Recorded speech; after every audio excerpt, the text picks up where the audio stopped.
Caneladas de segunda, com o Flávio Soares.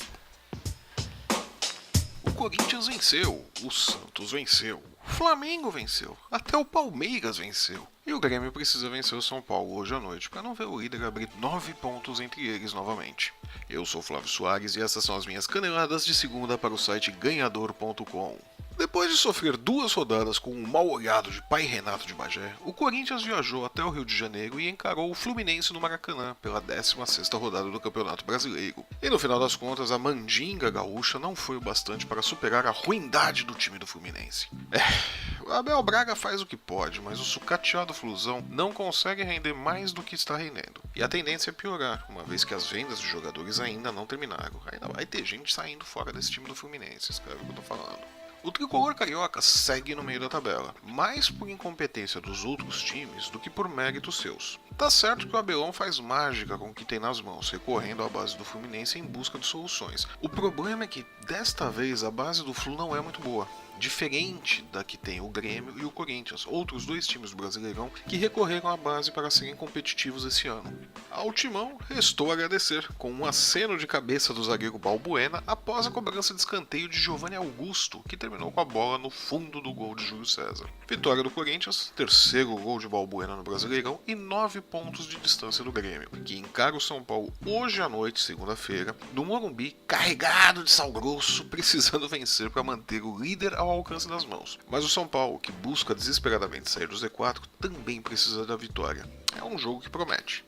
O Palmeiras precisou de 45 minutos para acabar com a boa fase do Sport do professor Luxemburgo. Aproveitando-se dos erros defensivos do Sport, o Palmeiras superou seus muitos desfalques, estava bem desfalcado o time mesmo, e com uma atuação destacada de Bruno Henrique, que marcou o primeiro gol num cabeceio esquisito, Pabu, uma coisa medonha aquele gol. Eu teria vergonha do gol daqueles, mas vale, né? Gol feio vale que nem gol bonito. E deu a assistência para o segundo. Com isso, o time assumiu a 5ª colocação do Brasileirão, tomando o lugar justamente do Sport, que agora ocupa a 6ª posição. Um resultado ainda louvável de Luxemburgo, que pegou o time caindo pelas tabelas e o recolocou nos trilhos. Falando ainda dos ponteiros do Brasileirão, o Flamengo recebeu o Curitiba e repetiu a receita das suas últimas apresentações. Saiu na frente, jogou mal, tomou o empate. Para a sorte do Fla, nos acréscimos do segundo tempo, em cobrança de pênalti de Everton Ribeiro, veio a vitória para o Mengão. Isso alivia um pouco a pressão para cima do técnico Zé Ricardo, que vem colecionando resultados muito abaixo do esperado pelo elenco que ele tem em mãos. Com o resultado, o Curitiba soma 4 derrotas e 1 vitória nos últimos 5 jogos, e aumenta as dores de cabeça de Marcelo Oliveira, técnico que reassume o time nesta semana. Reassume porque 5 anos atrás ele era o técnico do Curitiba.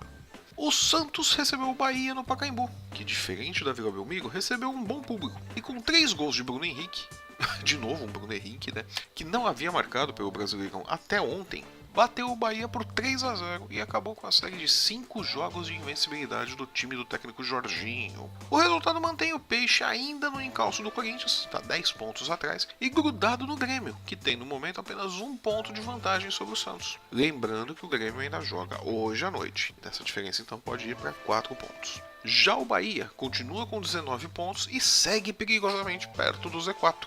Z4 do qual, aliás, a Chapecoense se distanciou depois de bater o Vitória, que demitiu o técnico Alexandre Galo na última semana por 2-1 no Barradão. Com o resultado, a Chape sobe para a 10ª posição e respira um pouco aliviada, por pelo menos uma rodada. Enquanto que o Vitória segue patinando no rebaixamento. Eu disse no começo do campeonato, não disse? Vai brigar para não cair mesmo. E o Avaí segue aprontando no Brasileirão. Depois de vencer o Grêmio em Porto Alegre e empatar com o Corinthians na ressacada, a equipe catarinense recebeu o Cruzeiro e com uma única finalização e mais uma atuação decisiva do goleiro Douglas Friedrich, bateu a Raposa por 1-0. O Cruzeiro pressionou, reclamou de 3 pênaltis, um deles, diga-se de passagem, em Elber, existiu mesmo. Teve a posse de bola, foi superior e, como tem sido regra nesse Brasileirão, foi castigado com a derrota. Tá engraçado isso. O time que propõe o jogo, que tem posse de bola e tal, acaba perdendo no Brasileiro. Não sei por que isso. Pior para Mano Menezes, que vai aguentar mais uma semana de reclamações em cima do seu trabalho. Né? Já não bastasse o empate na rodada anterior ali contra o Fluminense, né? Já o Botafogo poupou seus titulares e com o time reserva em um jogo ruim de doer, nossa senhora, empatou por 1-1 com o fraquíssimo Atlético Goianiense. Em termos de tabela, não mudou nada. O Fogão continua na 7ª posição e o Atlético Goianiense segue ali dono absoluto da lanterna do Brasileirão. Já o Atlético Mineiro recebeu o Vasco e com toda a sua hospitalidade mineira perdeu por 2-1, mantendo assim a média de resultados ruins no Horto desde os tempos de Roger Machado como técnico. Mas trocar o técnico é sempre a solução, né? Mudou tudo ali no Atlético. Melhor pro Vasco, que subiu 2 posições e agora é o 8º colocado no Campeonato Brasileiro. Pior para o Galo, que perde a 5ª partida como mandante e agora é dono absoluto da 13ª posição. A primeira das que não dão vaga para absolutamente nada. É aquele setor ali que você briga para não cair porque não vai ganhar mais nada ali, né? Nada mal para um time que começou o campeonato como favorito, né? Parabéns à diretoria. E ainda falando em Atléticos, o Paranaense trocou o comando, viu Paulo Autuori sair fazendo beicinho e depois voltar para o cargo de gestor de futebol, contratou o Fabiano Soares como técnico, mas a sua alma continua a mesma. O time, que até havia melhorado um pouco sob o comando de Eduardo Batista, voltou a patinar para todos os lados e, dependendo do resultado do jogo de hoje entre São Paulo e Grêmio, pode passar a semana no Z4. De onde foi tirado? Olha só, vejam que coisa, né? Pelo Eduardo Batista. Um trabalho primoroso da diretoria do Atlético Paranaense. Já a Ponte Preta confirma a boa fase e consagra Luca como artilheiro do Brasileirão. Nada mal mesmo para o time campineiro. E a 16ª rodada do Campeonato Brasileiro teve os seguintes resultados. Os jogos de sábado: Vitória 1, Chapecoense 2, Flamengo 2, Coritiba 1.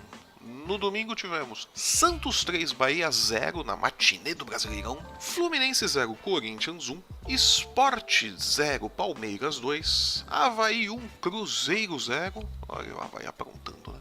Atlético Mineiro 1, Vasco 2, Atlético Paranaense 0, Ponte Preta 2 e Atlético Goianiense 1, Botafogo 1. Lembrando que hoje à noite, a partir das 8 horas, o São Paulo enfrenta o Grêmio no Morumbi, com transmissão do Premier e do Sport TV. E antes de encerrarmos, eu gostaria de deixar aqui a nossa solidariedade à família do goleiro Valdir Pérez, titular do Brasil na Copa de 82, que faleceu na tarde de ontem, domingo. Aos familiares, nossas sinceras condolências. E muito obrigado pela sua companhia e audiência. Eu sou o Flávio Soares e essas foram as minhas caneladas de segunda para o Ganhador.com. E se você gostou do programa, deixe o seu joinha. Se não gostou, deixe o seu comentário. Aproveite para nos seguir em nossos perfis nas redes sensuais, no Facebook, o Instagram e Twitter. Assine nosso feed e o nosso canal no YouTube e não perca nenhum programa. Eu volto na próxima quinta-feira com mais comentários a respeito do futebol brasileiro no meio de semana. Até lá!